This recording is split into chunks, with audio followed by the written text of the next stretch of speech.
So, yeah, taking your seat.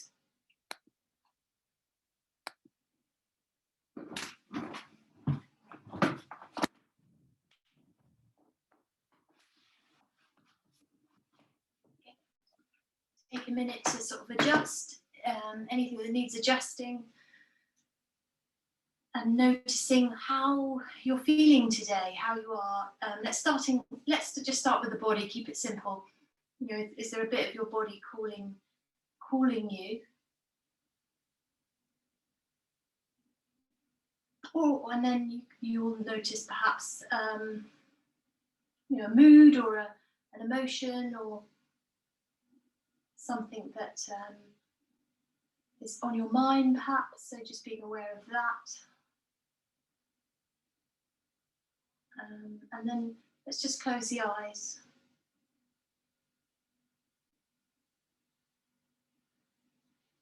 And listen to your breath, allow the breath to be audible.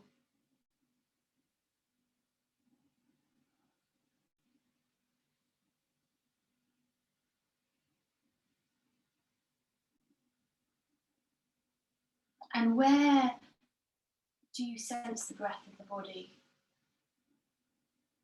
Where does it naturally arise in the body?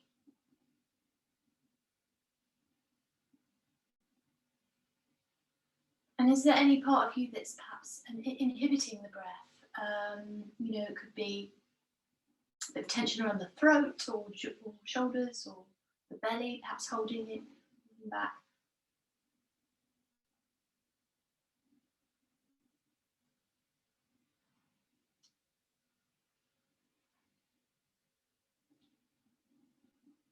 We're going to see if we can deepen the breath just for a moment by bringing the mantra so hum into the practice. So we're not going to say it. We're not going to say it out loud. We're just going to breathe it. Breathe in so, and breathe in. Breathe out hum. Breathe in so. Breathe out hum.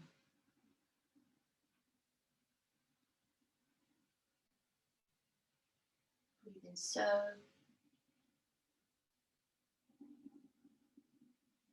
Breathe out hum.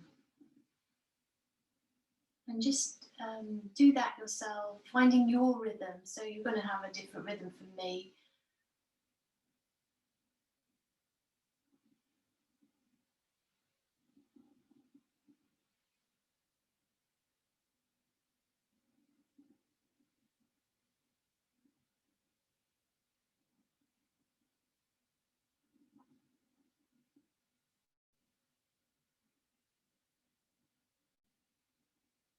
So we'll just pause for a moment, and I want to just do a little thing for the shoulders, and then we can return to the breath. So we're going to take the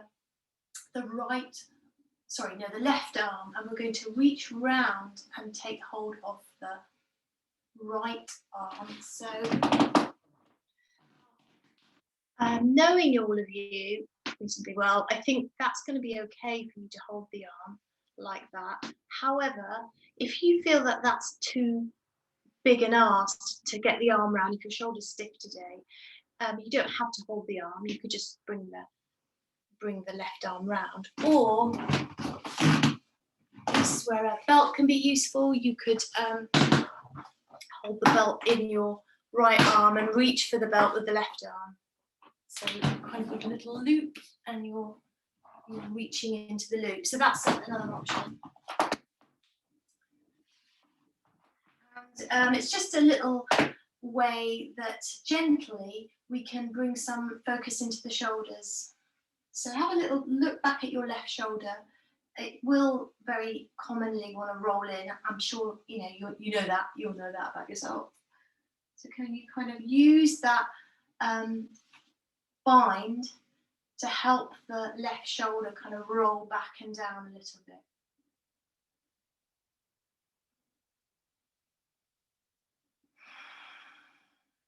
And then we can come back to the breath. So we'll do a few more of those mantra using breath using the Soham mantra.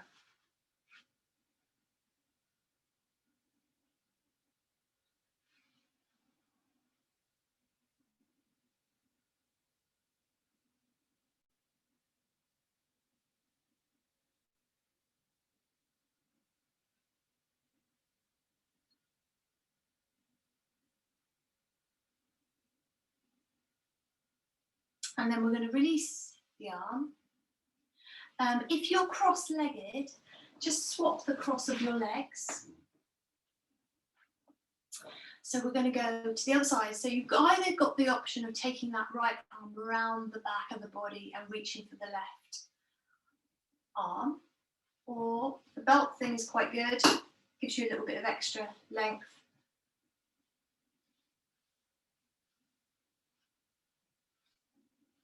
So have a little look at that right shoulder.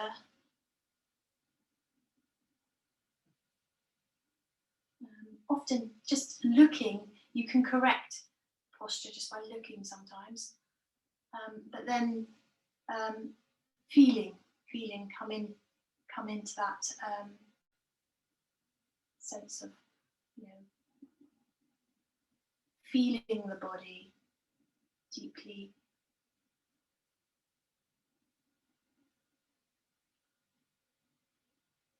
It's quite gentle.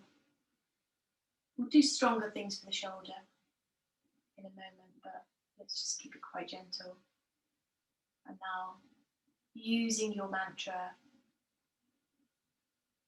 to help you intensify your focus on your breath.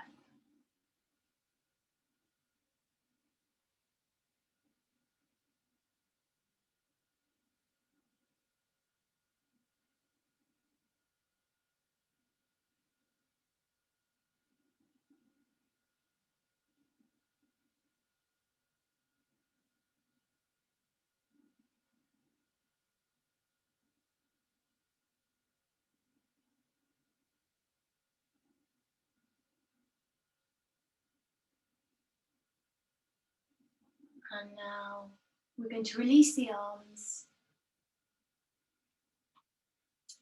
You can put your belt down for a moment and sit just with your palms up this time. We're resting the arms, and you can lightly press down through the back of the palm, through the back of the hand. See if that can help you sit up a little bit more, but then do roll the shoulders back. So you want that nice upright sensation, but not so that you're lifting your shoulders. So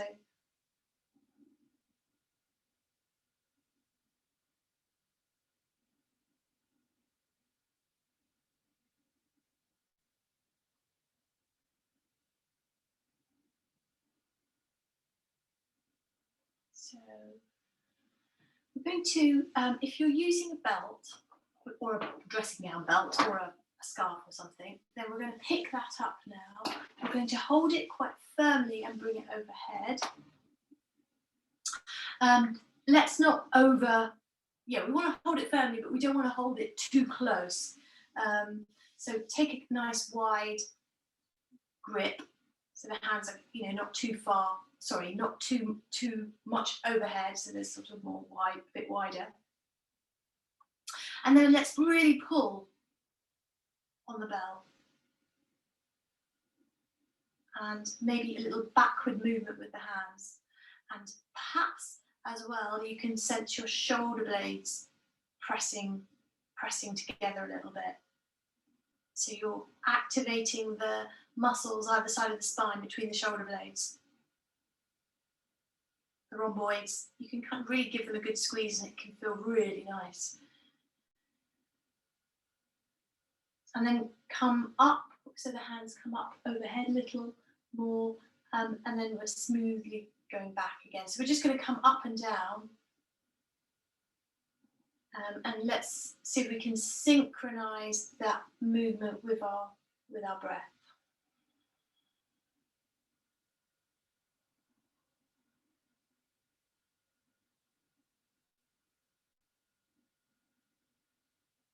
And maybe you will find that you can bring your hands all the way down to the bum, towards the bum. If that's set very, very easy for you, then perhaps you want to take the belt a little bit closer, and that's a little bit more of a challenge for you, if you're feeling like you want more of a challenge.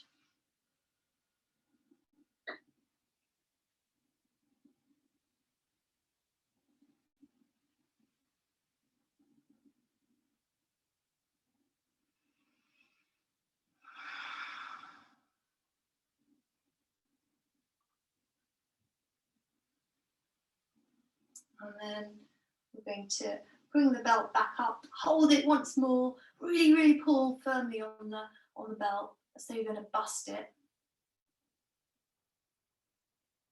Hopefully you're not using a priceless bit of silk or a beautiful heirloom from the family closet. And then let's just drop the arms down, drop the belt down, rest the hands. Nice sense of release in the hands and the arms now. So sit with that for a moment.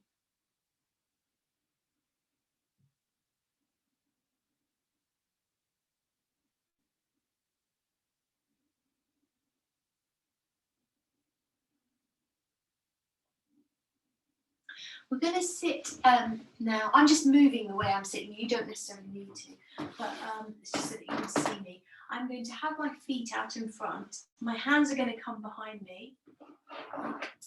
Have the knees about hip width apart, and the hands, let's not have them too far back at this point. You know, a comfortable distance, but not so you're overreaching. Spread the fingers, really sort of press down through the hands, elbows back, and then lift the chest.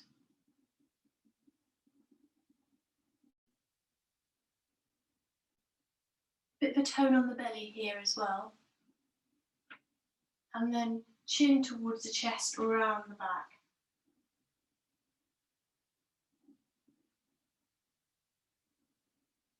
So we're going to just do a few of those. It's a bit like a cat-cow shape. So when you lift the chest, you can activate those muscles again between the shoulder blades. Maybe you can drop the head back a little bit. When you round the back, you can slightly scrunch your abdominal muscles just a little bit. So we're contracting the front of the body and then the back of the body.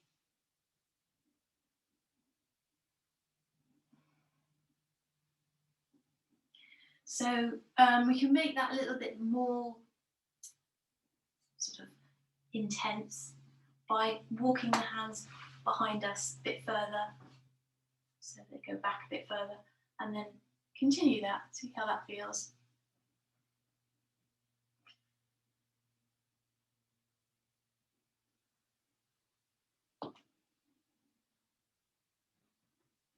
It's nice to really press down into the arms when you lift your chest. It's really good.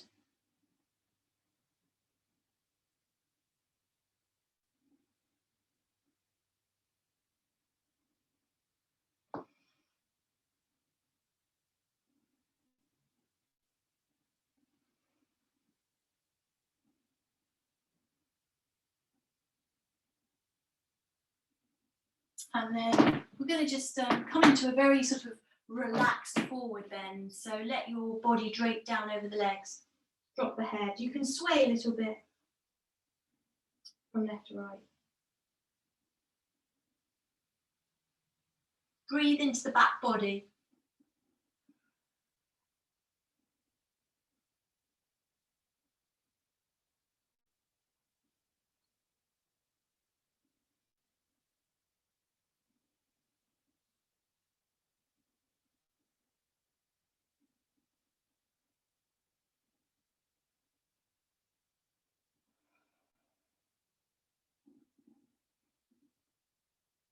So coming up now, now I'm lengthways on my mat. If you're not, you probably want to adjust how you're sitting so that you come lengthways. We're going to cross the legs, lift the feet, and then roll over into an all fours position. And we're gonna round the back again, just as we did earlier in a cat sort of shape. Feel the contraction of the abdominal muscles, so we're going to engage a little bit more than we would perhaps normally. Press into the front of the feet, so we're not on the balls of the feet, and then lift your knees a little bit. And see if you can, feel the lower abdomen as well. And maybe you can use your pelvic floor here to activate.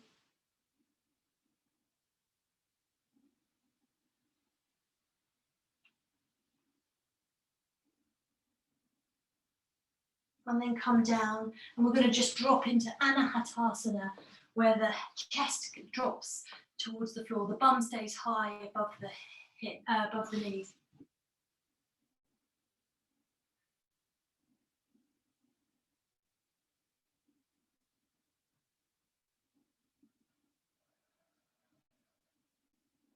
Spread your hands, so take them, so what I mean is take them wider on the mat, and also spread the fingers.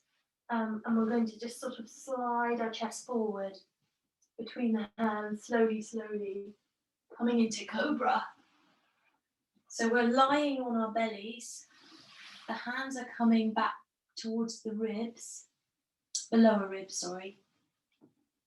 You can think of this Cobra as being, the feet and legs as being like a tail. So let's squeeze the feet and the knees and the legs together, and literally think of it as a tail. Press into the toes into the floor, and then we're going to feel that sort of ripple of feeling up the back spine. So we're not pressing too hard into the hands at this point. We're going to get a little lift off with minimal effort through the arms. So it's just the strength of the posterior chain muscles up the back.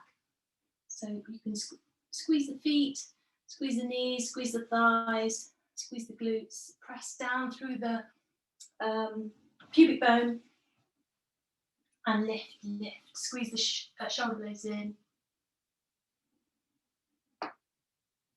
And then really mindful what's going on with the tops of the shoulders. We want them to move back.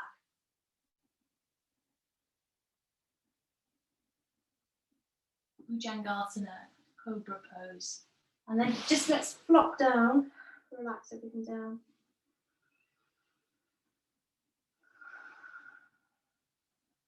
We'll do that once more.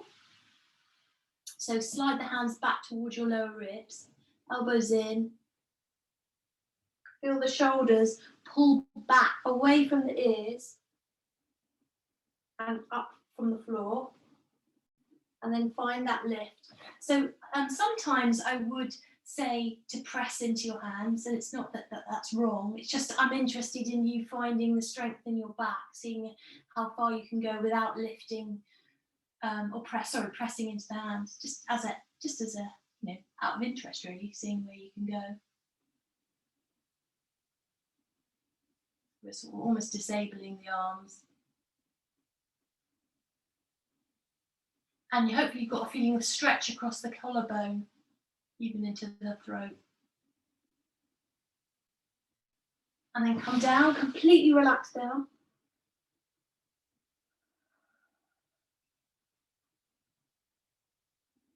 We're going to do that again, but this third time you can use your hands. You can really feel the engagement of the posterior chain, the muscles up and down the spine. And then use your hands and see what happens then. And it might be that you don't come up. You can experiment with it. You might come up. So with Bhujangasana, you have your pubic bone on the floor. So it's different from upward dog, which we'll do in a second. Just see how far you go. No pinching. And then hold it, keep breathing. And then flop everything down, really relaxing those muscles in the back body. So this is supposed to be like maybe not the best, but certainly one of the best things you can do for your back. But you do have to kind of rein it in a little bit. when it, you know, if you are suffering from back pain, not to overreach yourself. So we can try a upward dog now, so the hands can come back by the lower ribs, spread the fingers, and come up. And make sure that, feel that awareness that we had of the shoulders when we were sitting, that they're gently moving back and down.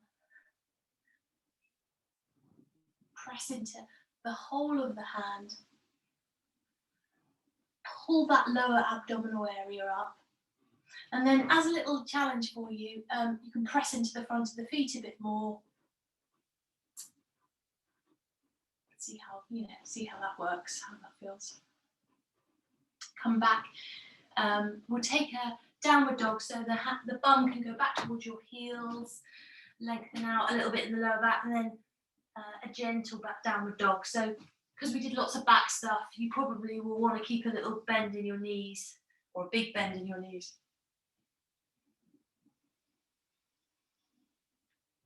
So we're just going to lift the right foot. And we're going to swing that knee behind the right knee behind the right wrist, coming to pigeon.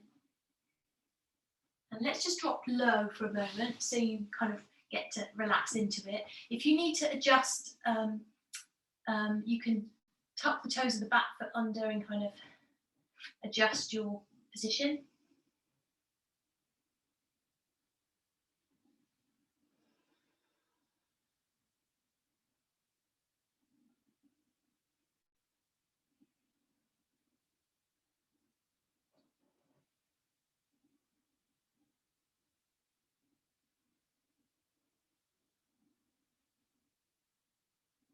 And now we're going to take it into the little back arch. So we've done lots of back arches now, so you're going to be completely, on top of this. So you can do this in different ways. I quite like fingertips to the floor to come up, but it's fine to have the hands flat. You could even have one hand on the knee and one hand on the foot.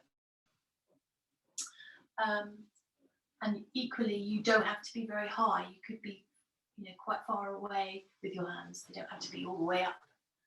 Let's pull the belly in and up. Feel your shoulder blades. Can you kind of squeeze them in a little? So all that slowly building up to much more dynamic version of back arch, but with the same principles of what we were trying to do when we were sitting, holding with one arm, holding the other arm. So the same kind of, hopefully, not too much strain on the shoulders and the feeling of shoulders dropping back and down.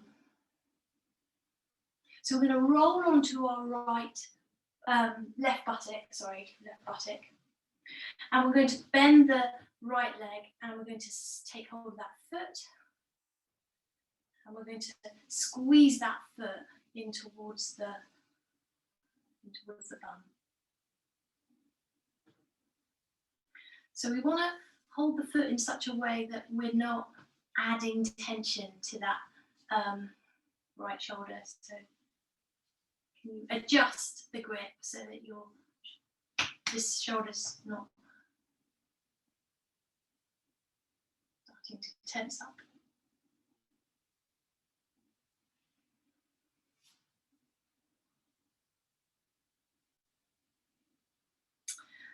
Let's release the foot and so we're going to swing that foot all the way in front of us. So it's a bit different from what I normally do. We're going to grab the foot.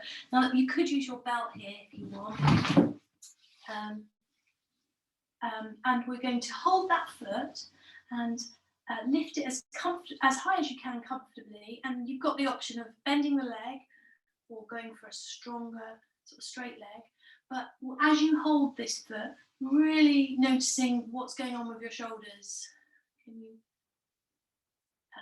maintain that sort of nice, not working your shoulders?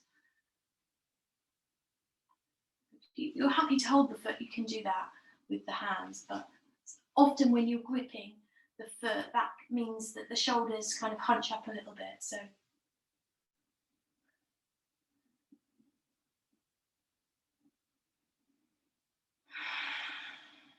Try and sit evenly on your sitting bones. I know it's not that easy to do that. We're going to let the foot come down. Can you try and do that with control? Bring it down. So we're coming into Janu Shirshasana. I'll quickly turn around. So you know this one, don't you? You've got the right leg straight, the left leg bent. The foot can be pressing into the thigh or heel into the groin, or even the heel into its own thigh. And then we can take the belt again. And I quite like using these belts because it gives you space for the shoulders, and use the belt to help you drop your shoulders. And then gently move forward maybe, or maybe you want to stay more upright. And if you do want to just grab the foot with the hands, you can do that, but just be mindful of your shoulders. Trying to keep lots of awareness about the shoulders at the moment.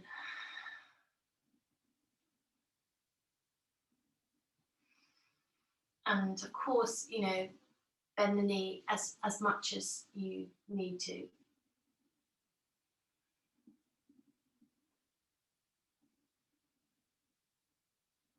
So Janu Shirshasana, which just means head to knee pose. So what we're going to do now, we're going to come out the way we came in.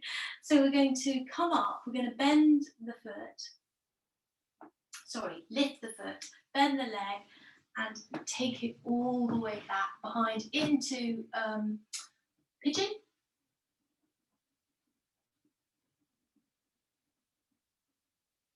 And then from here, coming out into downward dog. So swing the legs. So three-legged dog. Three-legged dog.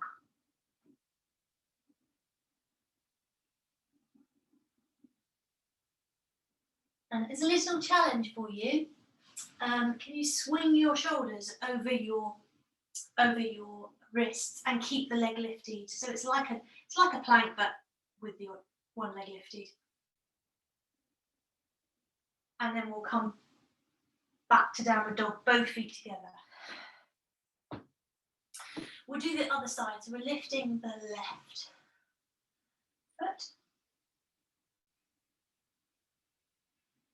And then we're going to swing it forward. So we're coming into pigeon. So adjust as much as you need to. And then let's just go low for a moment.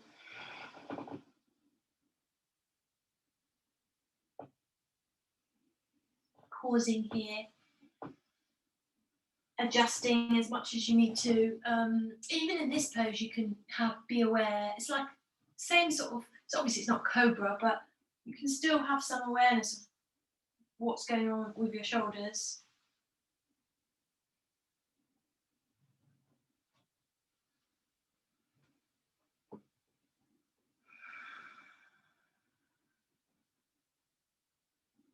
And we'll come up into our little back arch. So remember, there's loads of different options here. Fingers can come fingertips on your palms, hands quite far away, or hands even can come right up onto the knee.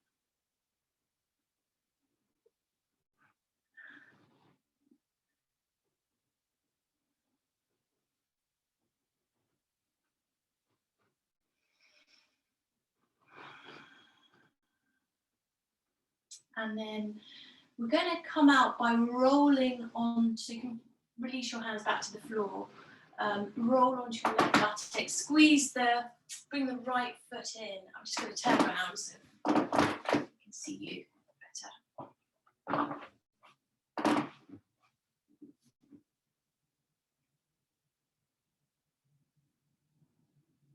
So same principle really with all these.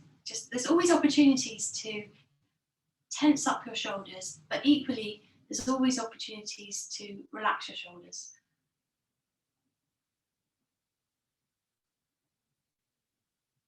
So can you find the latter?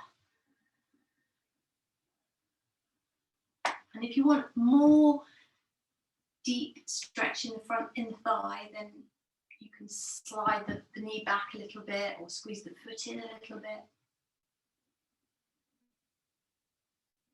So we're going to release that foot now, and we're going to take it into that lifted upright. So we've got one leg sort of crossed in front of us, and this is where the belt's quite helpful.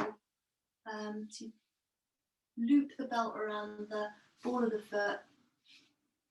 And you don't have to have your grip on the belt high up towards the foot. You can hold the belt lower to help you maintain the shoulders nice and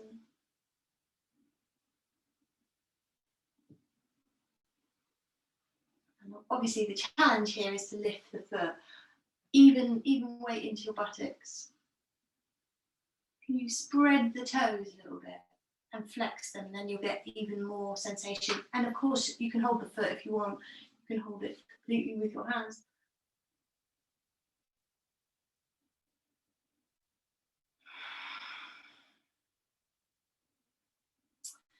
Well done. So we're going to, with control, let's see if we can bring this foot down. That's loads of strengthening there for the front of the leg. And then here we are in Janu Shirshasana. So the heel can come into the opposite thigh, into the groin, or right up into this thigh on that side. Loop round the ball of the foot. Sit up, roll your shoulders back and down. Spread toes. And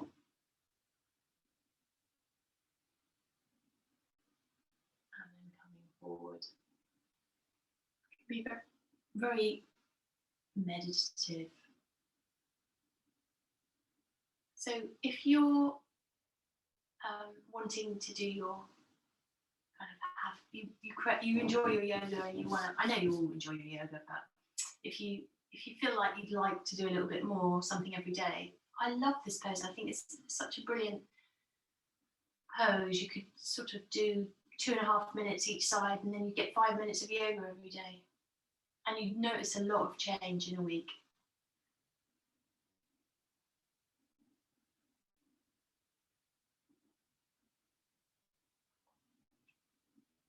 So it's a nice one because you can kind of measure the difference quite easily, which is hard, not every pose is so measurable. So you're going to come up, and then we're going to, with control, pick up that foot again.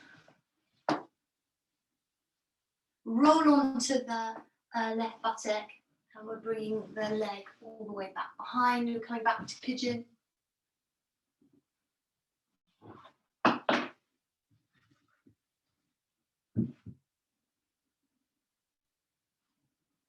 Pausing here. And then tucking the toes under, we're taking three-legged dog.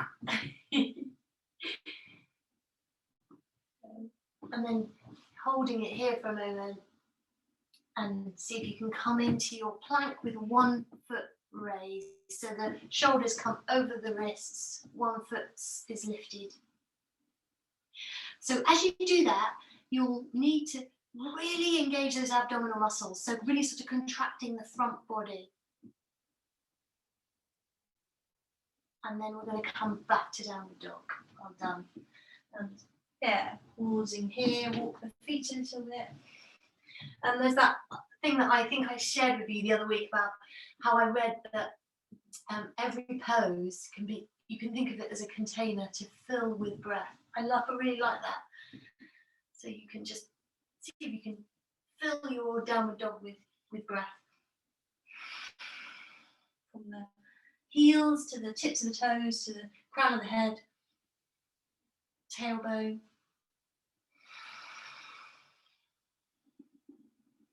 So let's just pick up the right foot, take a three-legged dog for a moment,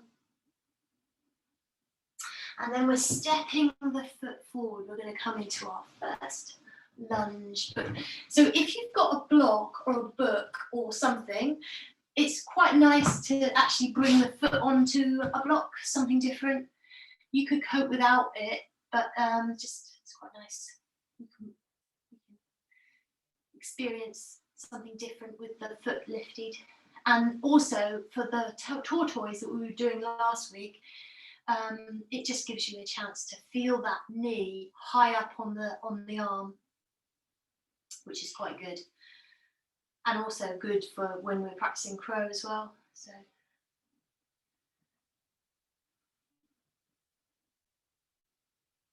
So you can kind of squeeze the knee into the arm and squeeze back with the arm into the knee.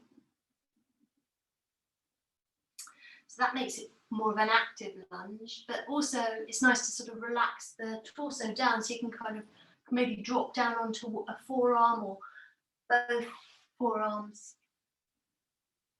And just one little thing, well, there's always another thing to think about, but one thing that can happen with if your hips are quite tight, or if they're very flexible as well, the hip can kind of roll out to the side. So can you just try and keep the hip aligned so that it's more.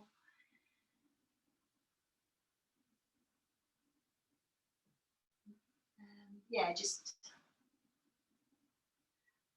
so that the hip crease pulls back rather than pulls out to the side.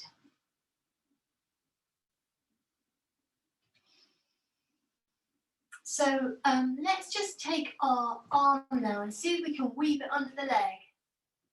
I'm going to move a little bit closer so you can see what that's going to look like. So we did it last week as well. So bring your arm under the leg.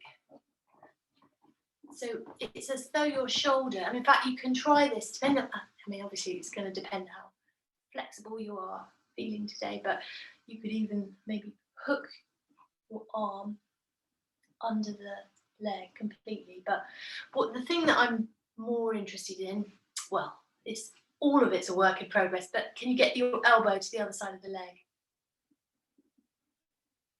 That looks good.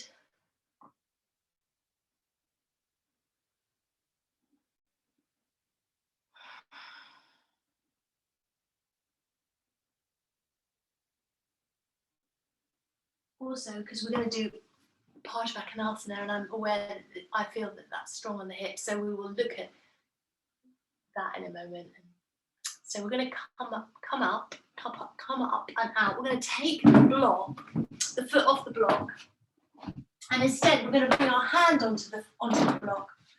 So we've got the right foot forward, we're going to bring the right hand onto the block. We're going to lift the left arm and really push down with the right hand, lift with the left arm. Press the knee into the arm and the arm into the knee. And then let's see if we can pick up that back knee.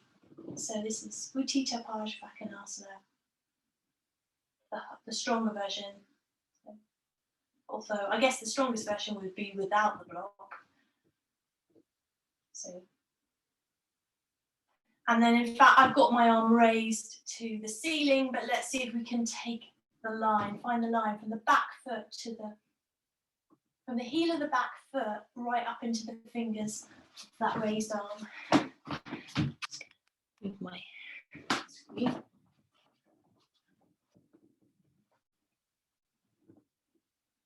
So I had a bit of a discovery last week. I think I said to you that this idea of squeezing the feet back towards each other. The term I learned is called isometrically, where you're almost resisting the movement by pulling back out of the movement.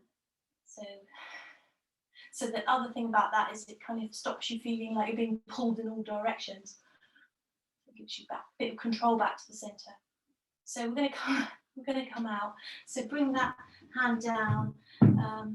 Let's just take a runner's lunge so you can straighten up the front leg.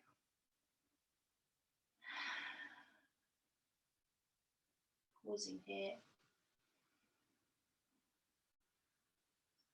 And then we're going to come forward and back into downward dog. So,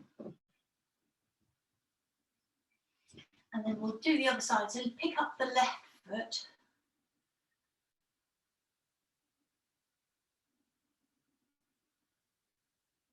And then we're stepping that foot forward. So this is where we we can use the block as something different. Have the foot on the block. And then we're bringing the arm inside the leg.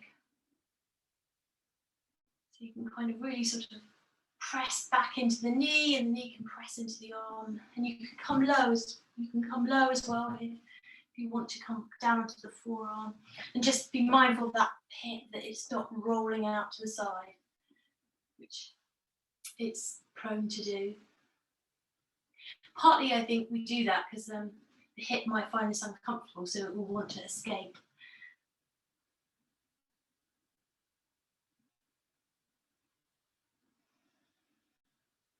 And then all the time we're dropping our torso, so that then when we try and weave the arm underneath the leg,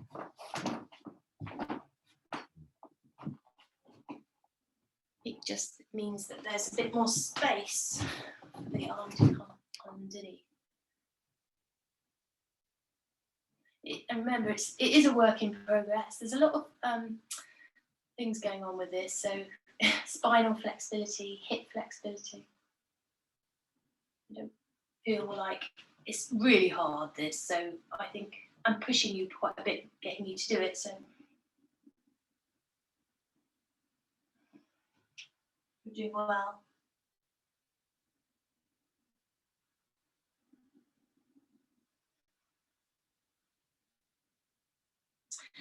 Let's come out and bring the hand onto the block. So the hand this time is coming onto the outside of the foot.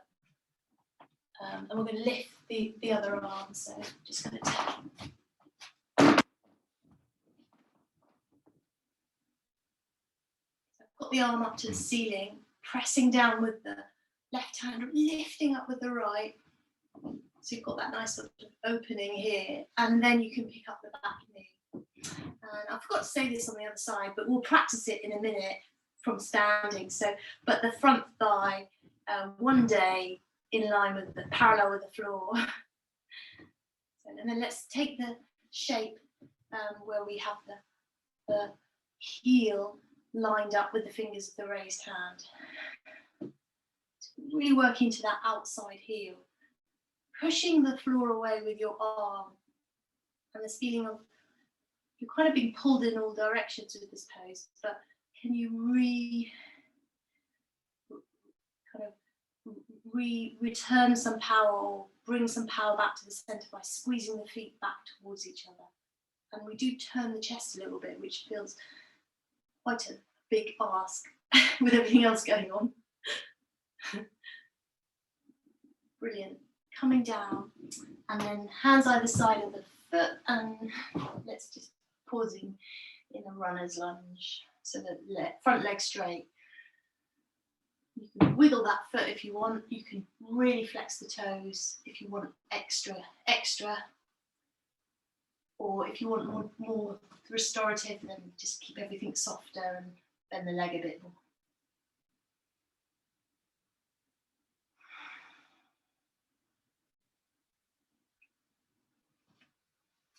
So let's just come forward into sort of regular lunge, tuck the toes under, come back to downward dog. We'll do a little twist here, so take your feet as wide as the mat. Maybe you can even have your little toes off the mat. Bring your hands together. Take your left arm and reach for your right leg. So, same principle when we were trying to keep the hips even earlier in the, I can't remember which pose it was now. We were trying to keep the hips from swaying back. So it is here. We want to keep the legs quite even. We want to turn the chest instead. Look up under your armpit if your neck allows. And you keep firm grip on that leg with the arm. Keep pushing the other hand into the floor. And the feet, yeah, you can engage your inner thighs as well here. There's loads going on here. And then let's just swap arms. Reach for the other leg.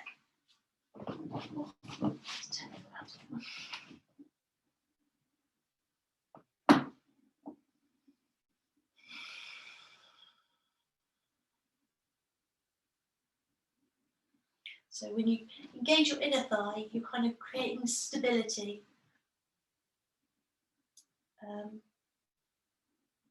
Bringing the sense of the energy coming back to center, and that's quite nice as a contrast to what we're doing with the upper body, because we're turning the chest, which is almost moving you out of that stability.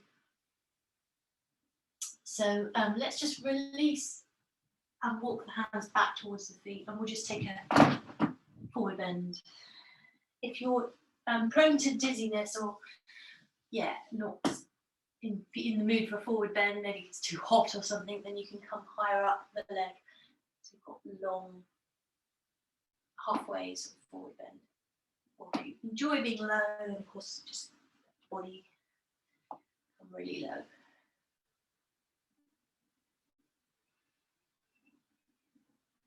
And then bring a little bend into your knees, and we'll take a squat. So we've got the feet, I think, fairly wide here. That's okay. You can still hold a squat with wide legs. Don't let the knees go too much beyond the ankles. Pull the lower abdominal up. Roll the shoulders back and down. And then we can bring the arms up if you wish, Utkatasana. But just be mindful of your shoulders. Can you find that up reach with the hands without hunching up in your shoulders? And a little challenge here. Oh, squeeze your thighs towards each other. And see if you can lift your toes. Spread them and then bring them down. And then we're going to come up standing. So the next little sequence, we're going to be wide on our mat. So come so you're facing the long edge of your mat.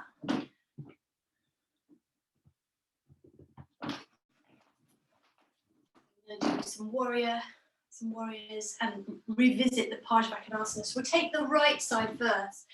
So probably a nice opportunity to use the block again if you feel you enjoyed it last time. So take a big wide stride with your legs. Turn the right foot out, the left toes in. And then we're bending. So we're just taking a warrior first of all. So the front knee in line with the second and the third toe. Have a little look and check. And then you'll know, I think most people have this little tendency, the knee to move in. So we're going to resist that by bringing the hand to the outside of the thigh, and we're going to press firmly into the hand with the outer thigh. And anyone wanting a deeper warrior, this is your opportunity to maybe sink a little lower if you want to. Equally, you can come up a bit if you wanted to. And then we're going to turn the palms up, slightly different from what we do normally. And see if you can really turn your biceps up. And then turn the palms down, but keep the biceps lifted. And as you can see, I'm kind of drifting forward, which isn't a very good example setting, but we try and stay upright. So you have to kind of sit up a little bit, press back into that back foot. And your gaze is along the middle finger of the right hand. You know all this, but it's good to be reminded. We're going to take a peaceful warrior, so left hand to the left thigh, right arm right up over.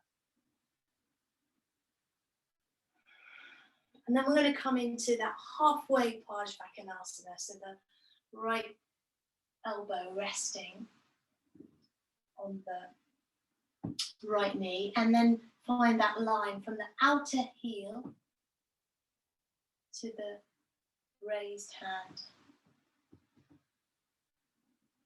Really pressing down through the outer heel.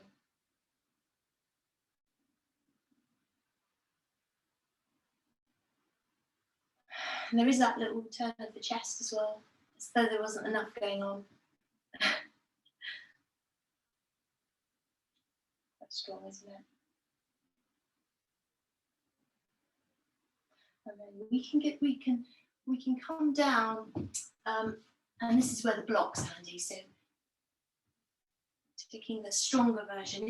If you feel like you're not in the mood for the stronger version, you can just stay in the halfway, or you can bring your knee down, have a little rest. Find the alignment, so line the hand up with the knee, the arm up with the knee. And kind of work from a kneeling version. And then if you feel ready to come up, you can come up.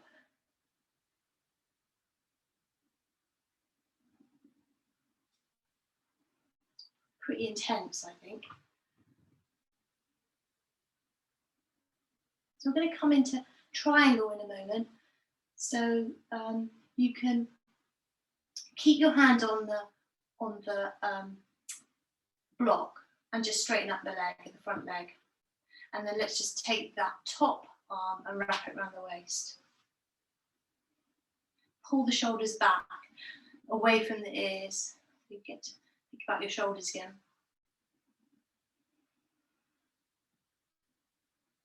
I've got a very long stride in this, so if you feel like you've overextended and you want to bring in the back foot, you can.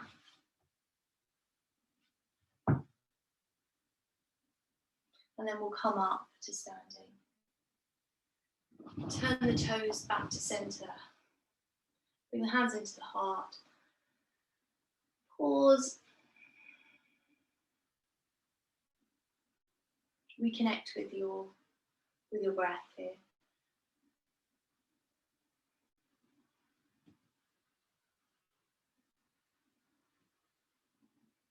We'll do the other side. So if you want to use the belt, block, bring it to the left side of the mat. So we're turning the left toes out, the right toes in. We're going to line up the knee so that it doesn't have to be above the ankle. It could be behind the ankle, but it definitely doesn't want to be beyond the ankle. And it's optional how low you go with that front thigh. Drop in a little lower if you wish. Let's press into that outer thigh. So the left hand pressing into that outer thigh. Really try and push that hand away.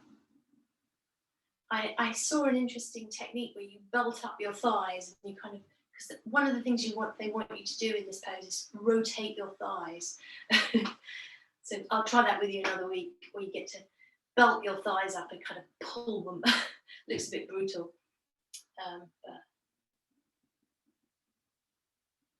And actually on the back thigh, equally, you're kind of trying to turn that back thigh too. So we'll just lift our arms, warrior arms, pressing the fingertips away. Turn the palms and see if you can turn your biceps up. I mean, yeah, I'm not so easy to do that, but let's bring the palms down now and keep that feeling of that biceps lifted. Don't let your body drift forward as I'm demonstrating, so sit up if you can. And you can do that by pressing into that back foot.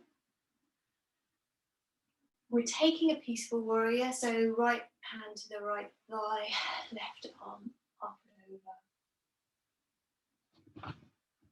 Keep breathing.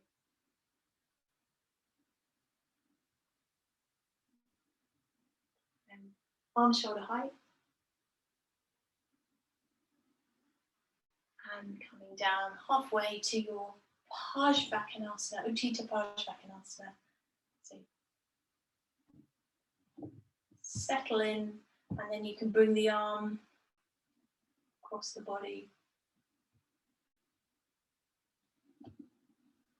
It's a very good, strong pose. Very powerful pose. So if you feel like you want to just stay here, you can do that, or come down, maybe bring the back knee down if you want a little break, because it's quite a long time to hold it.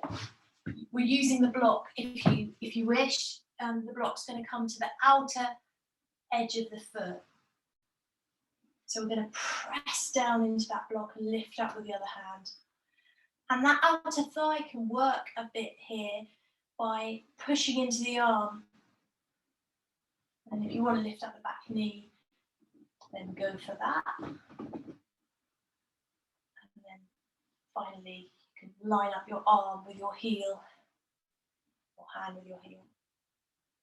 Find that, engage the feet, and then it's isometrically pulling the feet almost out of the pose. They're not going to go anywhere actually, but the energy of the feet is moving back to the center, even though the actual pose is pulling you in the other way. Keep pressing down with the right hand and rotating, if you can, your chest. It's not really going to go anywhere, I like that as well. But so we'll take a triangle here. So if you want to hop in a little bit with your back foot, you can. So we're straightening up that front leg, that left leg, where the arm comes up to the ceiling, and then let's just wrap it around the waist.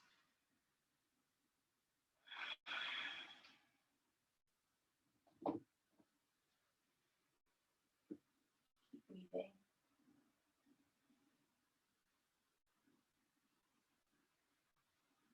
And then coming up to standing. Turn the toes back center. And let's just step the feet together, bring your hands to your heart, and reconnect with your breath. Come down to sitting.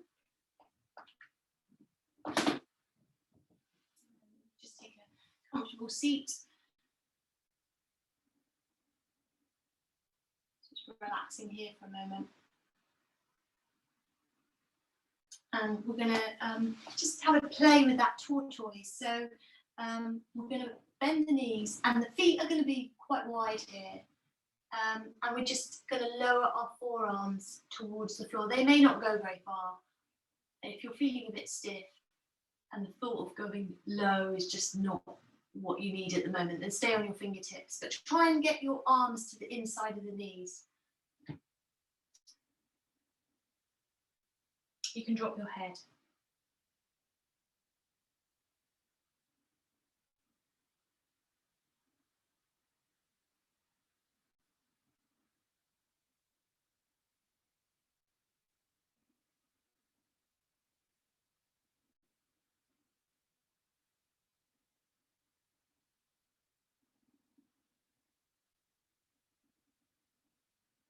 Then you get to have a go at weaving one arm underneath the leg. So we did a bit of preparation for this when we were in that lunge. So just, have a play with it. You don't have to do more than one arm at a time. Oh, yeah, one arm at a time. But if you feel like doing both, but maybe just start with one. So let's say the left arm, creeping it under.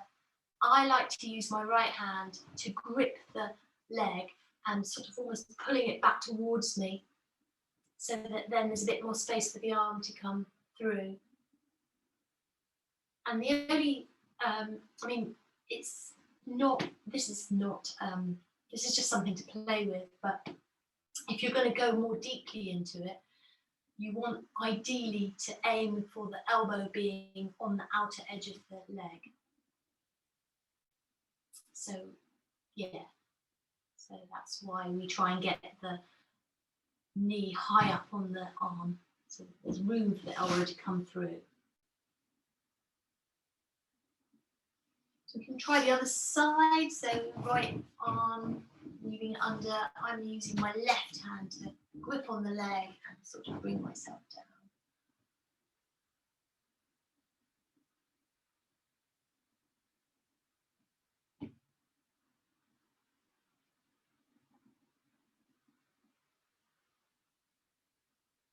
Amazing, flexibility in the spine for this, and the hips as well. So it's all good.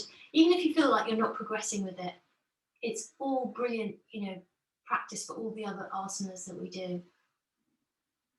So don't feel that, just it's all like adds grist for the mill. That's the expression, isn't it? So if you've had enough of that, you might just want to come to sort of Baddha Konasana where you're holding your feet.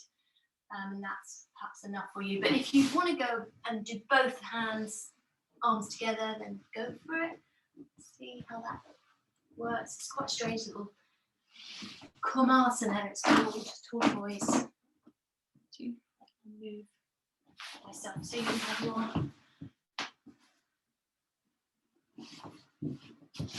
it's a very peculiar thing to be doing, isn't it?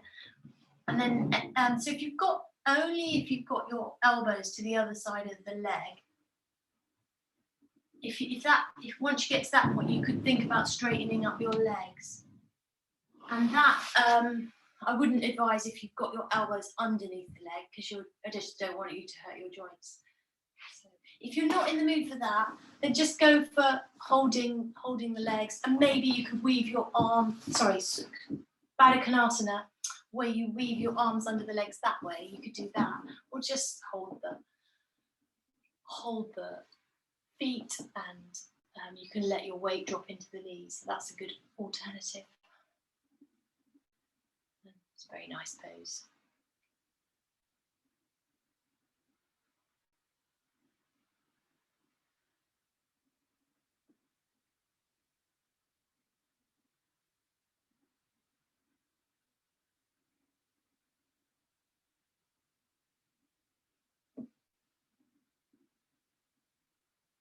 We'll come.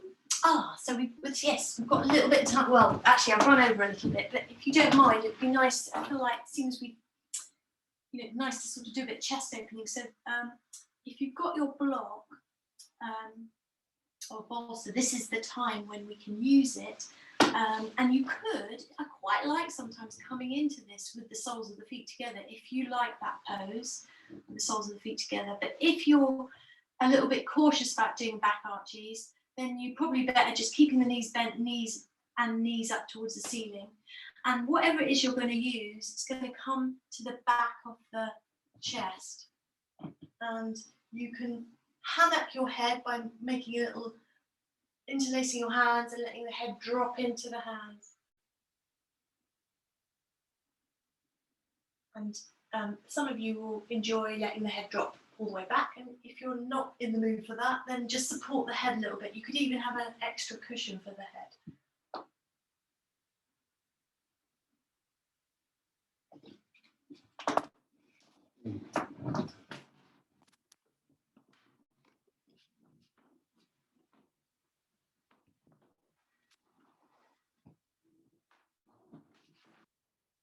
How's everyone getting on with that?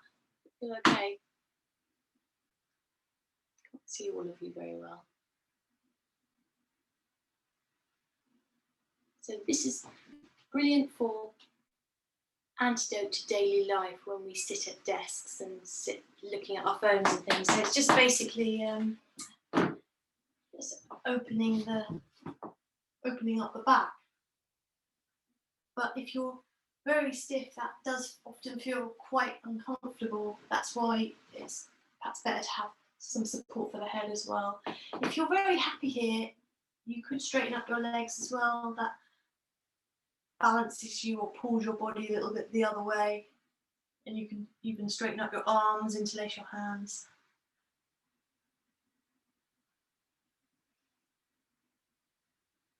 I've given you, encourage you to have relatively small support under the back, but as you get more confident, you can. I've been using my block on the small setting, but you could actually, over time, believe it or not, you could come onto the higher setting.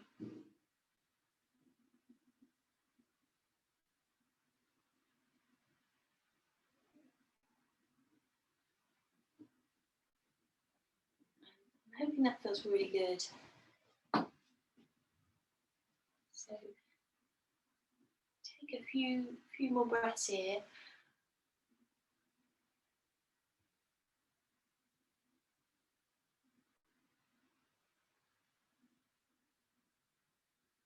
And then you've got options to stay here a little longer if you are very comfortable in it, or to come out and then just take your Savasana.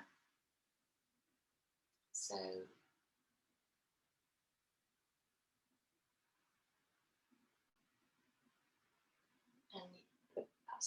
something under the knees or something over the eyes, or adapt. I'm not expecting you to need a blanket, but maybe you will enjoy. Oh, you're going for a blanket, fair enough. Of course, I forget I'm in my very overheated Arga intensive space where I'm actually sweating. But of course, some of you are in more normal temperature Scottish dwellings.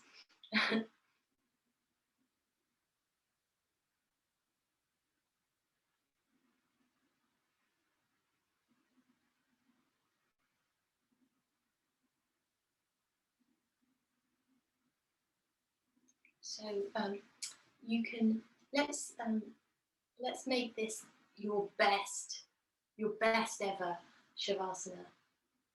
So you worked hard and did quite a lot of strong, really, I would say, challenging poses. You know, probably classed as advanced poses. So all the more important to completely give yourself to the Shavasana.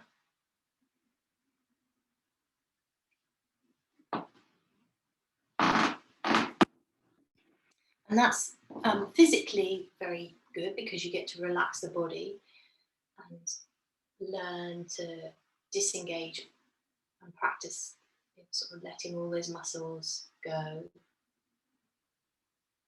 And psychologically, it's really good as well, because when you do a strong yoga practice, often it brings up, for me anyway, and I'm sure we all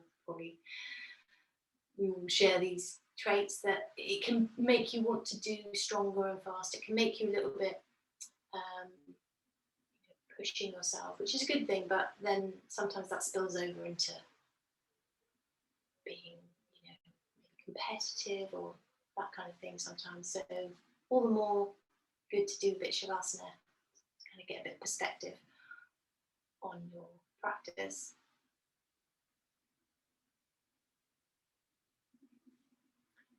And even if it's just being competitive with yourself, I don't necessarily mean other people, just maybe being hard on yourself or judging yourself, those kind of things can creep in.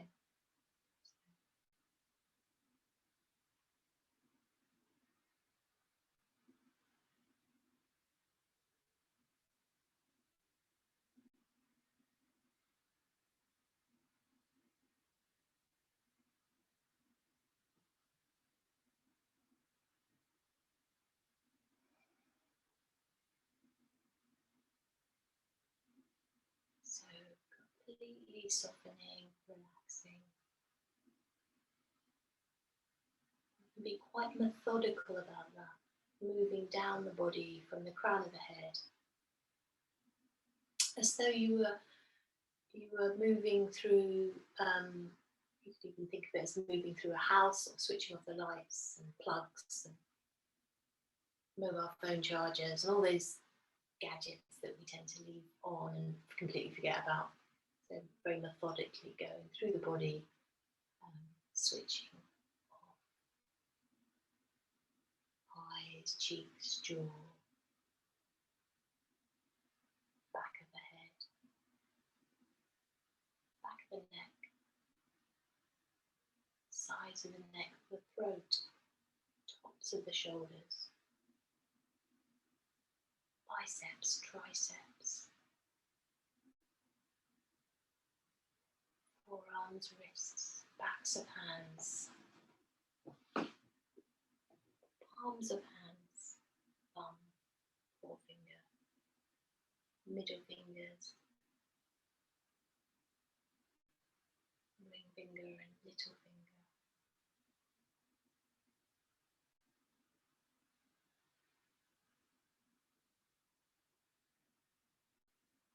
The shoulder blades, the medial edge of the shoulder blade, all those muscles that run up the spine between the shoulder blades, the back of the heart, front of the heart, the chest, the ribs, diaphragm, kidneys, waist, belly, lower belly, pelvic floor, hips, back of the hips, sides of the hips, glutes, thighs,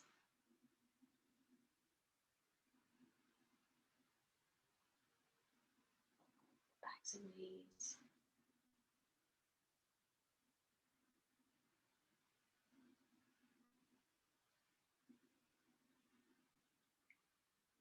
shins, calves, ankles, inside of the ankle, the outer edge of the ankle, front of the feet, soles of the feet, big toe, second toe,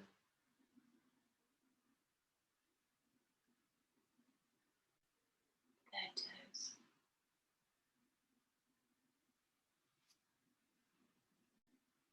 fourth toes, little toes, and all the space between the toes.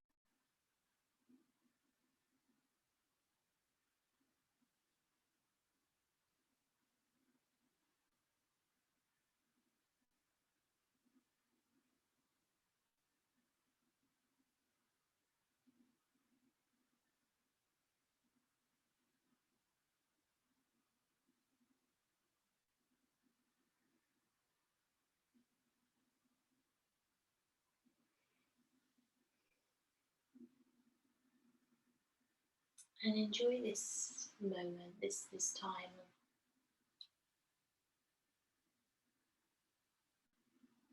of allowing the body to completely be, nothing to prove here, nothing to do, just being, surrendering the weight of the body back to the earth.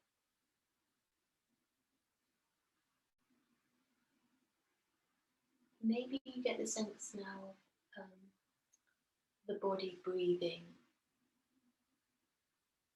not as something that you're even participating in, just the body being breathed.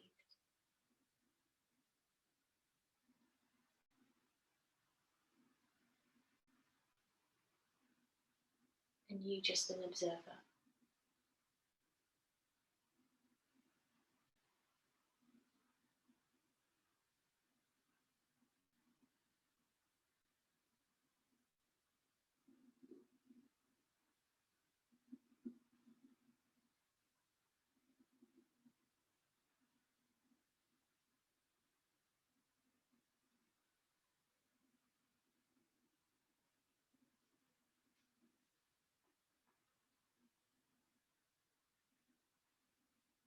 And the feeling of the universe breathing you.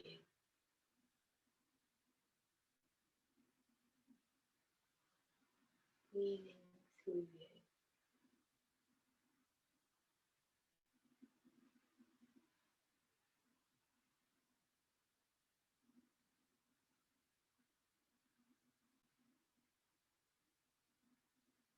And some feeling of freedom or lightness that comes from that.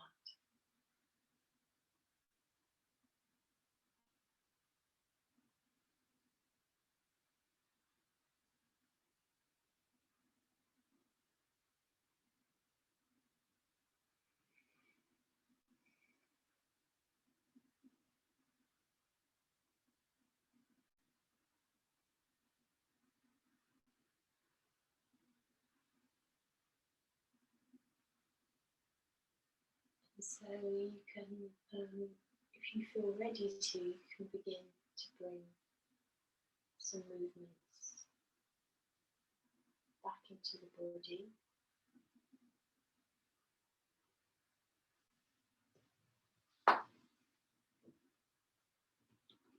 And if you're not ready for that, then just stay where you are, because it's, it's Monday night. Good to rest sometimes.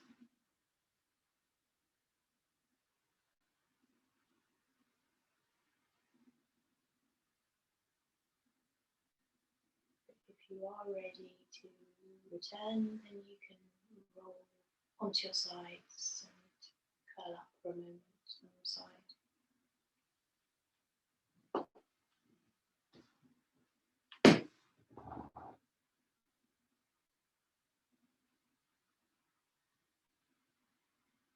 And once again, connect with your breath.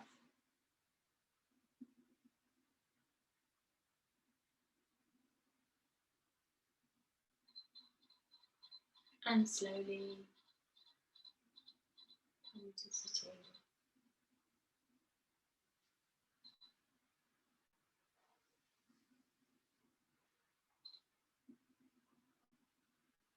And just hold the mudra, wisdom mudra, so thumb and forefinger.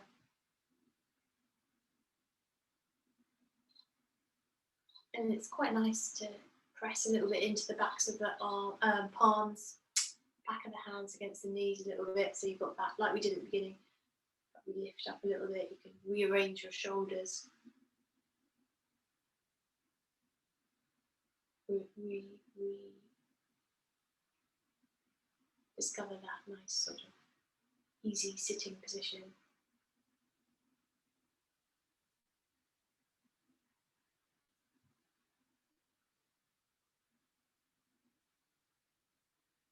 And now just tuning into that point between the thumb and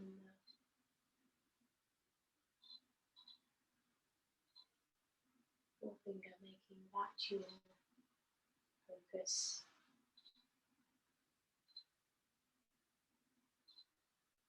And letting everything else dissolve.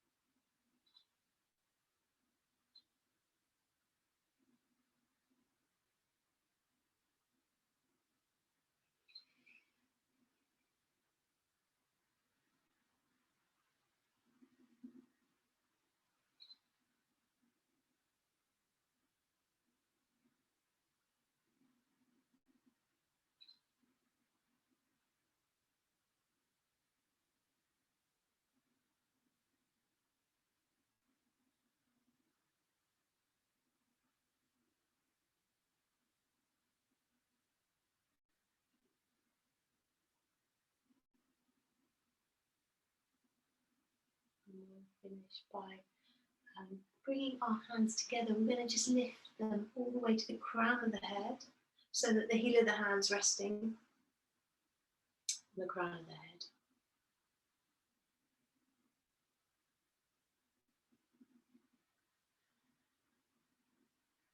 And then dropping the thumbs to the third eye, lightly pressing here. And bringing them to the throat.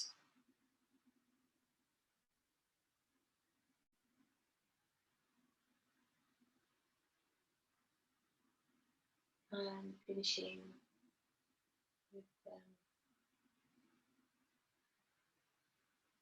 it at the heart.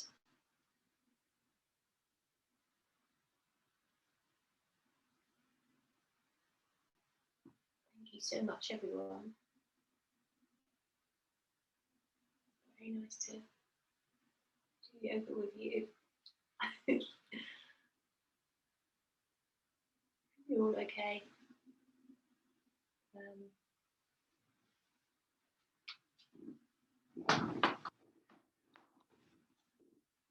Just stop the recording and then I